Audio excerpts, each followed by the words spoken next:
Ngayon pong gabi, meron po tayong ilang kapatid na magbabahagi upang ipahayag ang kanilang nadamang kahiwagaan mula sa ating Panginoon. Bagamat alaman po akong listahan kung sino po ang tatawagin, nawa po kung sino po ang loobin ng Ama na matawag upang makapagbahagi, huwag pong mahiya. Tatawag po ako sa isang kabataan. Hindi ko man po alam ang pangalan niya, pero yung pong pamangkin ni Kuya RC. Araw po makapagbahagi. Sa palakpakan po natin ang buhay na Diyos.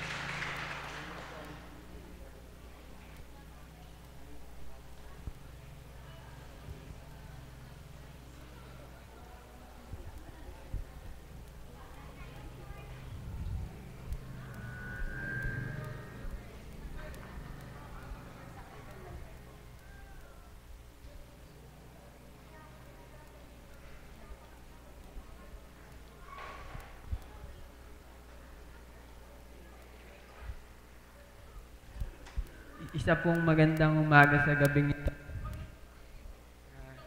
Nagpupuri at nagpapasalamat mo nga pala ako sa ating Panginoon na tayong lahat ay nakarating sa daong ito.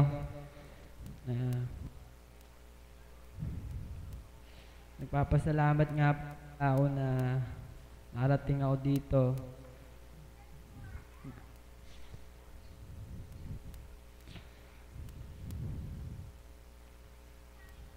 Kung di po ako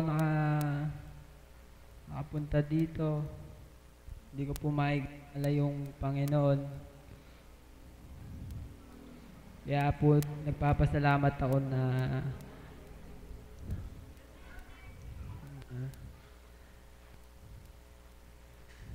sinabi po sa akin kasi nung tita ko na nagpunta po kasi sa amin nung birthday po nung pamangking ko. Tapos po nabalitaan nga po nung tita ko na balian po ako ng buto sa binte. Tapos po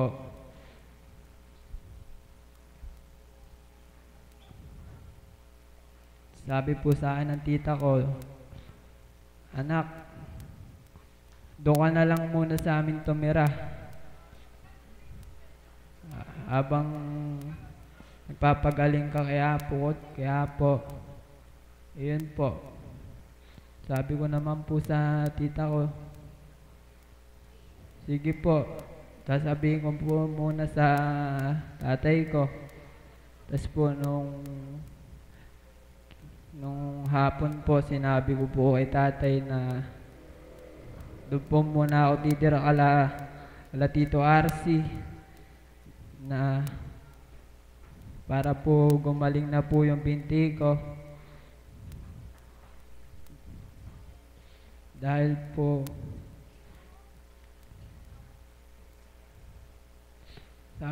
kasi po nung nagpunta po kami ng ospital, sabi po sa nung doktor, yung pa ako po, pinamili niya po ako kung ano po gusto ko.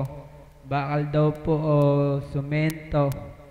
Pagka daw po binakalan yung binti ko, sabi po ng doktor, 2 taon na aabutin bago gumaling. Pagka naman po sinumento, 1 taon po. Pero po, nung nagpunta po kami ron, sabi ko po sa doktor, pag-iisipan na lang po muna namin. Pero po yung nasa isip ko po talaga nun, hindi na po bakalan, saka po sementohan. Ang gusto ko po, manalig lang po sa Panginoon para gumaling. Magtiwala lang po. Ayan po. 2 buwan pa lang po yung paa ko. Nakakalakad na po ako.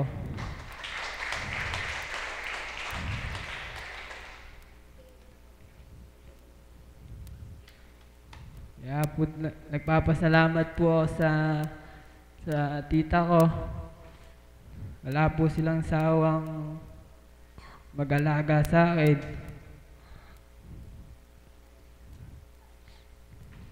Kahit po alam kong nakakabigat ako.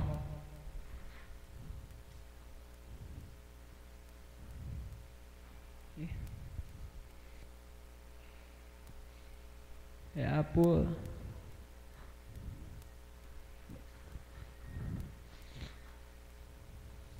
salamat po sa mga pinsan ko. Napakababait po nila.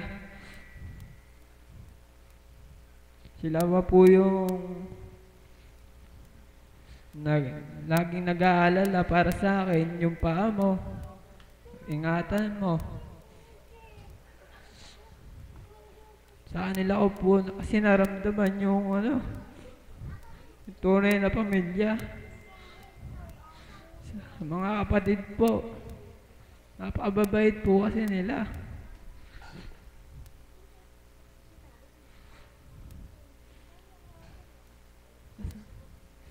Tinuring po kasi nila ako tunay na pamilya.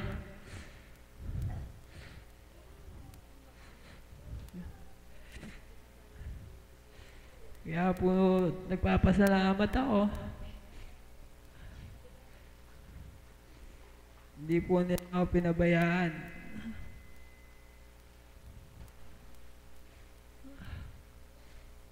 Yun lang po.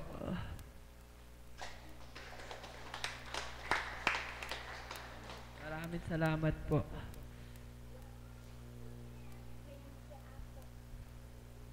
Maraming salamat. Maraming salamat kapatid.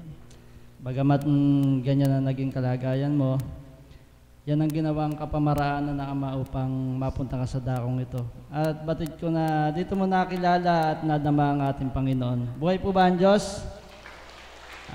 Ang susunod po na tatawagin ay magbibigay po ng isang awit sa ating Panginoon. Mula po din sa kawan ng kabataan, si kapatid na Lenden. Palakpakan po natin ang buhay na Diyos.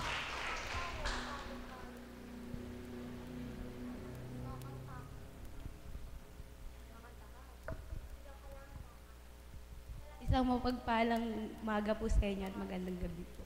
Mag-aalay lang po ako ng isang awitin.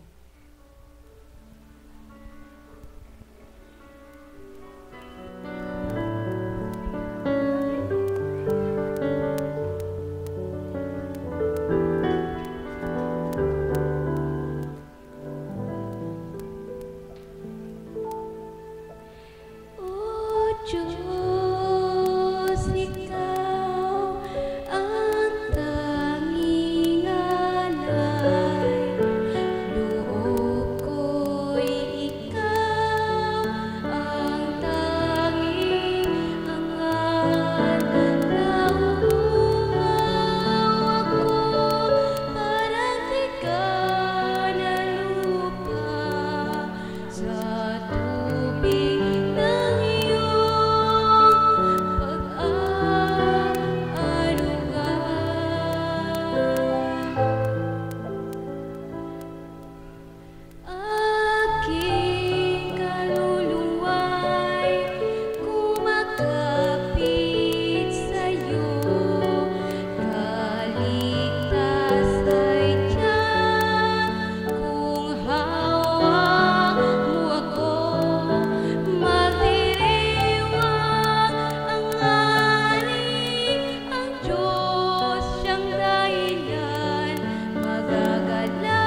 salamat sa ng awit, kapatid.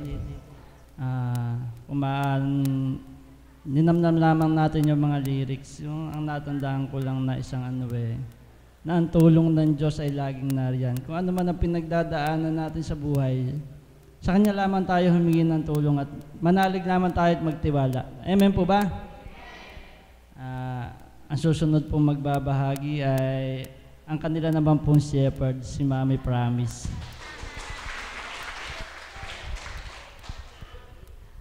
Purihin ng Diyos. Palakpakan nga po natin ang buhay na Diyos. Alam niyo po, mga kapatid, sadyang buhay ang Diyos. Sapagkat kagabi nga po ay vigil namin. At kung ano po yung kaganapan sa aking mga anak kagabi, ay nagkaroon po ito ng president sapagkat kanina po ay may biglaang pagtawag sa amin ng mahal na apo. At dito nga po ay ipinakilalang muli ng Panginoon kung gaano siya kabuti, na kung paanong tayo ay nagkakamali, laging narito siya upang tayo ituwid, upang tayo gabayan, upang sa tuwina, kung ano man ang ating mga kamalian, ay masambit niya, nang sa gayon, ang taong tumatanggap ng matapat sa Kanya, sa bawat salita niya, ay tumatanggap ng pangaral niya. Palakpakan po natin ang buhay na Diyos. Just a while ago, nabanggit ko po, sabi ko yung kaganapan kagabi sa mga anak kong ito ay nagkaroon ng president. Bakit po? Kahapon po pagkatapos ng gawain, ay inintay ko po yung oras ng aming pagbibigil. At dito po, gaya ng dating inaasahan, hindi po sila nakararating ng sakto sa oras na 6:00. Sapagkat nga po ang iba rito ay nag-aaral, yung iba ay iniintay pa. Meron po akong isang anak dito na nag-aaral sa BSU Malolos pa. Kung saan ang labas niya ay 6:00 at pipilitin niyang humabol sa gawain upang dito ay ang kapuspos niya sa pagtugon sa panawagan niya ay kanyang magampanan. Purihin dakilain ang Ama sapagkat binagyan ako ng mga anak na mababait. Palakpakan po natin ang buhay na Diyos. Yun po ang pauna kong sabi, mababait. Pero po kagabi, ang ihininda kong tema, hindi po yun ang nagkaroon ng kaganapan. Bakit po? Sapagkat sa hindi ko po maintindihan, binago po ng Ama ang aking kaisipan o ang aking plano bilang patunay nga lamang na ang plano ng Diyos ay hindi plano ng tao. At dito sa plano na ito, bagamat napakaganda ng temang napili ko para sa aming alay kagabi, ay mahalinhan po ito. Sapagkat ipinabatid sa aking muli kung paano yung nasilayang kong kaganapan nung huling misyon na inatinan ko. At dito nga po ay nasabi ko sa kanila, mga anak, nagpupuri ako sa Ama sapagkat ang Kawan 12 officially ay itinalaga para maglinis ng parokya every first Saturday of the month. Palakpakan po natin ang pangalan ng Diyos. Secondary, nagpupuri po ako sa Diyos sapagkat officially in-announce nung nakaraang meeting na ang mga anak ko bilang Kawan 12 ay makakasama sa paghahayo ng misyon. Palakpakan po natin ang buhay na Diyos. At ito nga po ay naumpisahan na nung nagmisyon dito sa San Simon, kung saan sila ay nakasama at sila ang nanguna. Sila ang nag-lead doon sa gawain. Kanya po ako bilang ay ng pastol nila ay galak na galak. Sapagkat sabi ko, Ama, salamat po sa napakagandang bunga na sa akin ay inatas mo, kung saan ang aral mo na libre mong ipinamahagi sa amin ay ipinamahagi ko din naman sa abot ng aking kakayanan. At kagabi, sabi ko po sa mga anak ko, anak, level up na kayo. Natutuwa ako. Pero sabi ko, doon sa misyon dito sa ano ba yun po? Sa Palaraya, meron po akong nasilayan. Sabi ko, mga anak, gusto ko ay meron kayong preparedness. Gusto kong maging ready kayo. Kung kaya't yung amin ay nahalinhan ng ganito. Okay, sabi ko,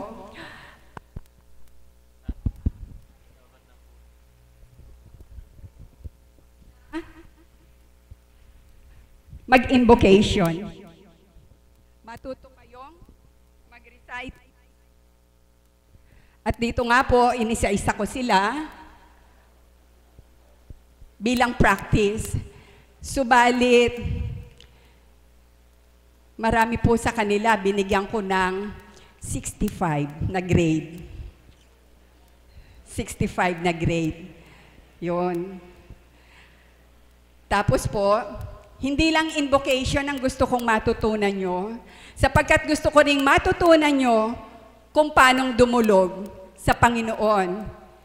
Ito ay isang paghahanda rin na kung sakalit dumating ang pagkakataon na kayo ay naaayos sa misyon at biglang kayo ay tawagin, naroon na ang inyong kaalaman o ang kahandaan.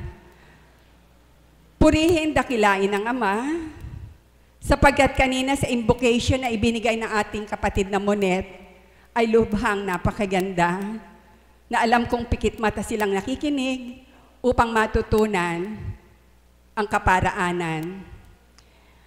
Lalong higit nagpupuri ako sa Diyos sapagkat ang nag-alay ng dulog ay ang ating Mother of the House. Palakpakan po natin ang buhay na Diyos.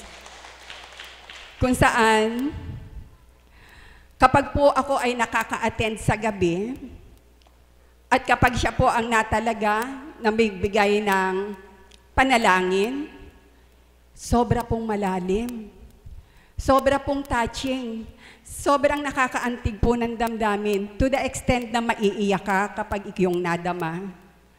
Subalit kanina, andun ang kalaliman, subalit ang kalinawan upang makagabay, makasunod ang mga anak ko, ibinigay ng Ama. Palapakan po natin ang buhay na Diyos.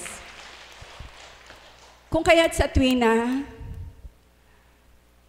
ako ay nagpupuri sa Diyos, sapagkat sa kabila ng sermon na binigay ko sa kanila kagabi. Bakit po sermon? Kasi po, para lang din po pala yung banal na Espiritu, na kapag po pala meron kang mali, itatama ka niya. Hambing po sa magulang na kapag mali ang anak, ay itinatama rin. At kagabi po, kung ako man ay may kalabisan, which I hope na wala naman, kundi para lang akayin at itama sila. Sapagkat meron nga po akong anak dito na ang sabi ko, okay, gusto kong bukas, umattend kayo ng gawain. Gusto kong before 6, andito kayo upang madinig nyo yung invocation at para matutunan nyo din kung paano ang tamang pagdulog. Aba, may sumagot po doon sa anak ko, Mami, depende kay Mama kasi ewan ko. Sabi niyang ganun, pabebe. Eto naman, may sumagot pang isa. Mami, baka hindi ako sure bukas eh. Kasi puyat po, alam mo naman, nagtitinda sa gabi. Ganun ba, sabi ko. Parang doon po sumikal yung damdamin ko bilang ina. Sabi ko, sa linggo-linggo na lang, pinagbibigyan ko kayo kahit sobrang late kayo. Hindi ako kumikibo. Kahit ako napagsasabihan na bakit tayo ganun ka-late sa pagbibigil natin, pikit matang tinatanggap ko yon sapagkat para lang mapagbigyan ko kayo, sapagkat ando ng pagnanasa nyo makapagbahagi sa tuwina. Ayaw nyong matapos ang ating vigil na hindi nyo na i-share kung ano yung nasa damdamin nyo. Subalit kagabi, dumating ako doon sa extreme, sa extent na dapat na akong magsalita. Sabi ko, kailan ko mararamdaman na ako'y inang pastol nyo? Kung sa pagtuturan ko, o doon sa pag-request ko sa kanila hindi sila makasusunod. Sabi ko, sige kayo. Kung ayaw niya naman talaga, di okay lang. Pero sabi ko gano'n, di mahirap naman talagang mamilit. Pero salamat sa Ama. Kahit gano'n pala yung tinuran ko, tumanim sa puso nila. At yung isang anak ko, ipinagpalit yung kita niya kagabi, wag lang pumasok, wag lang magtinda, makatugon lang sa panawagan ko. Palakpakan po natin ang Diyos na Ama. Lalong higit na papurit pasalamat sa Ama sapagkat ito ay sadyang kalooban niya pala. Sapagkat nga po magkaroon ng kaganapan kanina, kung kailan, kung saan, kinakailangan ng konting oras pa bago lumuwal ang mahal na Apo. Sapagkat nga, late nang natapos, andito na po halos yung iba bago kami natapos. Subalit purihin dakilain ng Ama. Andito ang kawan kong mababait. Bet palang tumatawa. Andito ang kawan kong mababait para mag-back up sa gabi ng umagang ito. Ay, sa umaga ng gabing ito. Palakpakan po natin ang buwan ng Diyos. Okay? So, Ama, maraming salamat po sa iyo. Bagamat ang anak ko ay hindi kompleto, sapagkat may anak pa po ako sa Bustos na hindi nakarating. Subalit batid na batid mo ang katotohanan sapagkat meron siyang klase ng Sabado. Nagpupuri ako at nagpapasalamat sa iyo, Ama, sapagkat sa tuwi na ang gabay mo ay niloloob mong makamit namin kung saan sa bawat gabi na ikaw ay minimithi naming makapiling ang iyong banal na Espiritu ang tumugon sa bawat panambitan ng mga anak kong ito. Lagi kang narito upang sila ay tugunin sa kanilang panalangin. Ama, sa sandaling ito, ang lahat po na anak ko kasama ng mga anak mong naririto na tinipon mo sa banal na dakong ito, ano man ang kanilang mga kahilingan, ano man po ang kanilang mga panambitan, nawa po, Ama, sa kalooban mo ay kanilang makamtan. Ang lahat po ng ito, Ama ko, ay hinihiling ko sa iyo sa matamis mong pangalan, sa pamamagitan ng iyong anak na si Jesucristo bilang Divine Mercy ang aming pinaglilingkuran, sa kapangyarihan ng iyong banal na Espiritu, sa pagkalinga ng Inang Birheng Maria,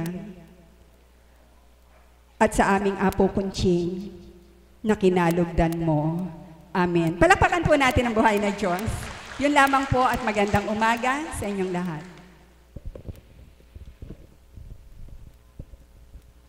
Maraming salamat po, Tita. Bibigay na po natin sa kabantaan ng gabing ito. Ang susunod kong tatawagin ay isa pa pong kabataan. Si Lay Andrew Araojo. Palakpakan po natin ang buhay na Diyos.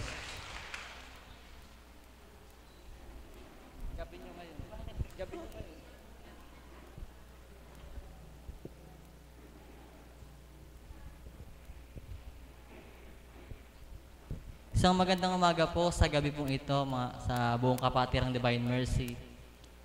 Purihin po at dakilain po ang ating Panginoon sapagkat tunay nga po na yung mga tinuran po ng aming shepherd na si Mami Promise po na yun nga po na napakadakila po ng Panginoon kasi niloob po niya na kami pong kawan 12 na magkakapatid po makadalo po sa gawain ngayong gabi po.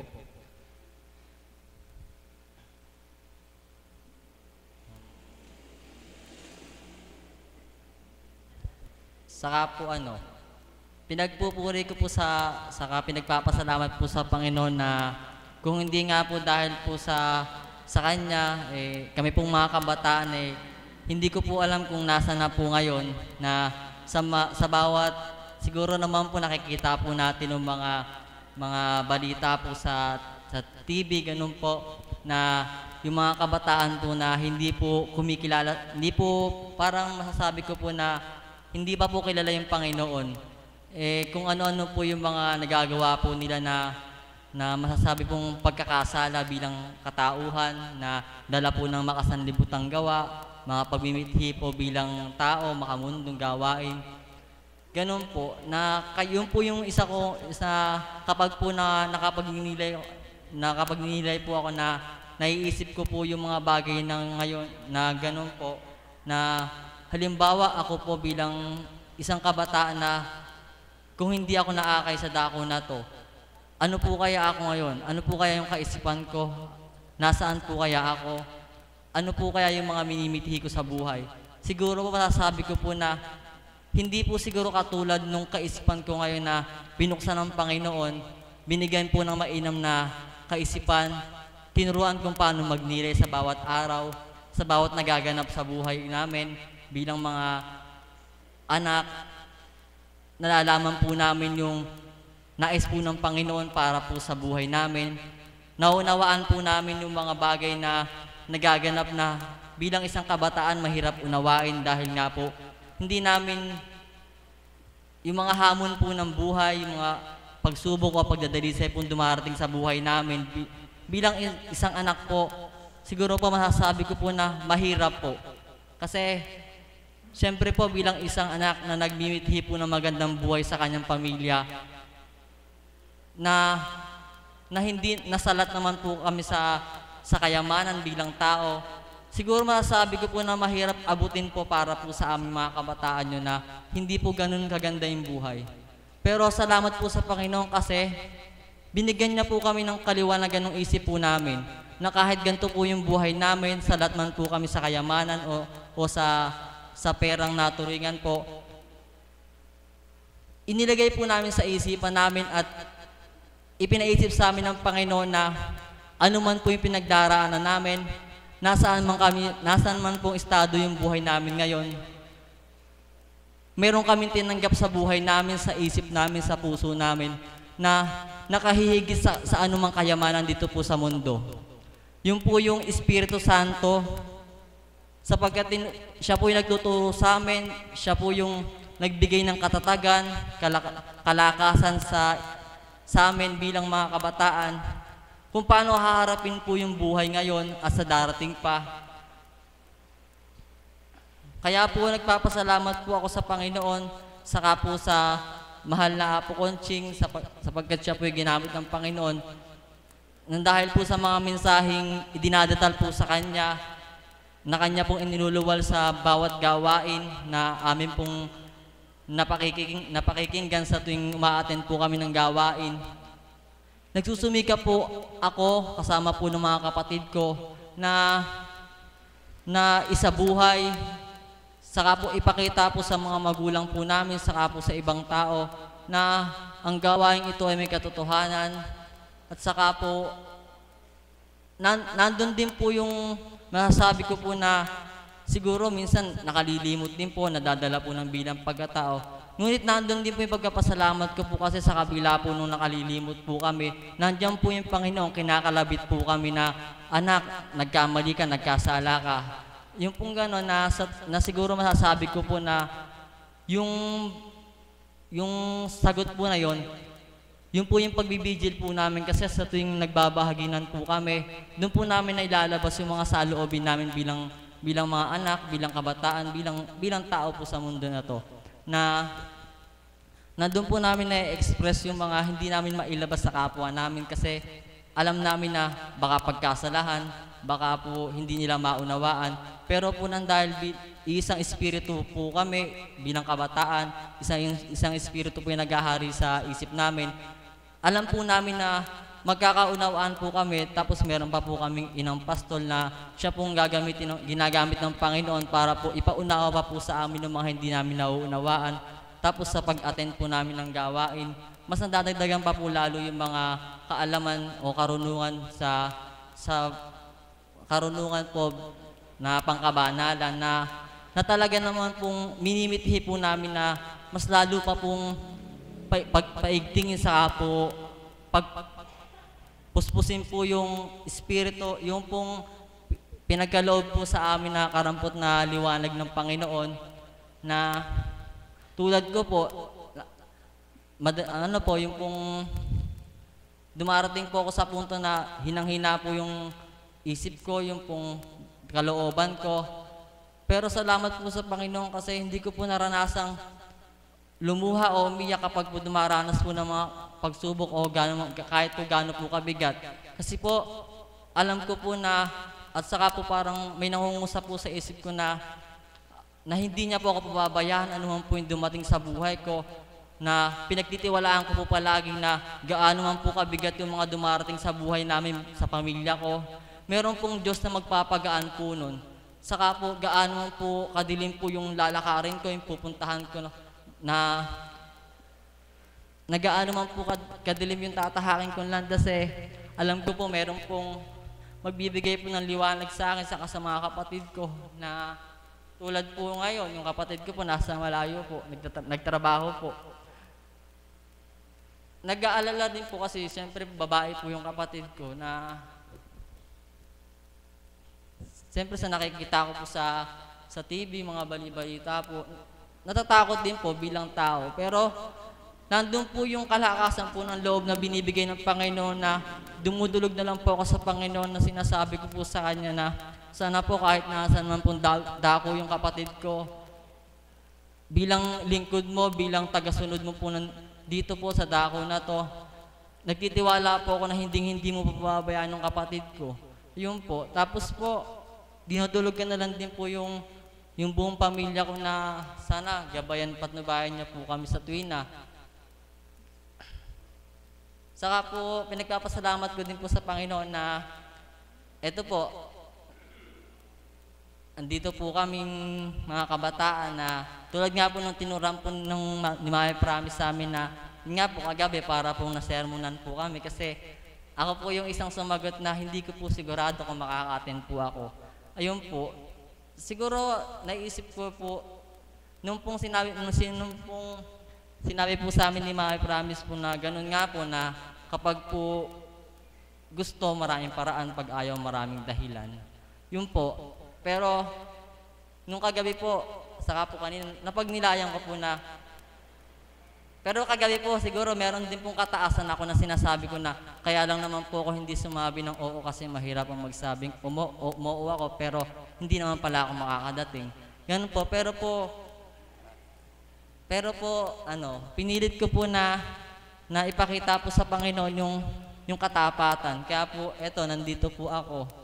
Saka po, nagpapasalamat po ako kay Mami Promise kasi, yun nga, siya po yung ginamit ng Panginoon para itama po kami sa tuwing nagkakamali po kami. Siguro yun na lang po. Maraming salamat po.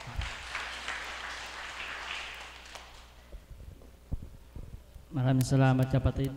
Ang huli nating tatawagin ay magbibigay ng isang awit sa ating Panginoon, si May Bautista. Palakpakan po natin ang buhay na Diyos.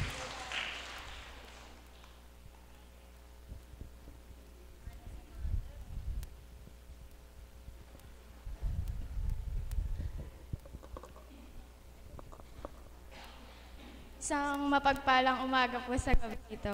Mag-aalay po ako isang awit para po sa inyo tsaka para sa Ama.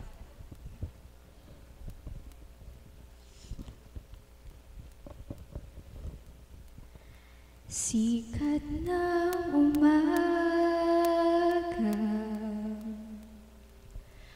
buhos ng ulan, simoy ng dapit hapon, sinag ng buwan, batis na malinaw, dagat na bughaw, gayon ang Panginoon kong Jesus na aking buhay. Saan man ako bumalik, ika'y naroon. Tumalikod man sa'yo, dakilang pag-ibig sa aking tatanggi.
ginhawa ng abang. Gayon ang Panginoon kong Jesus ng aking buhay. Saan man ako bumalik, ika'y naroon. Tumalikod man sa'yo, nakilang pag-ibig mo sa akin.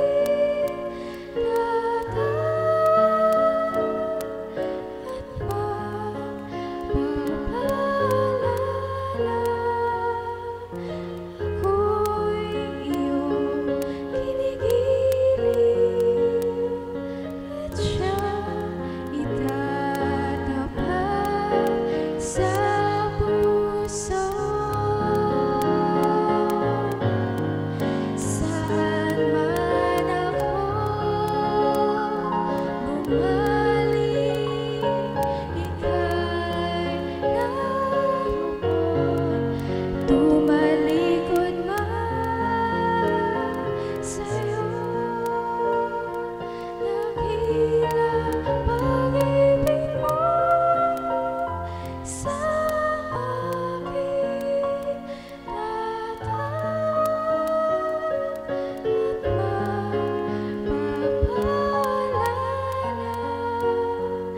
Ako'y iyong kinigiliw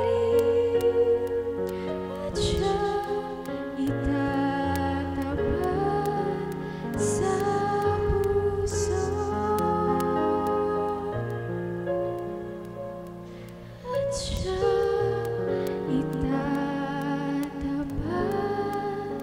sa puso. Salamat.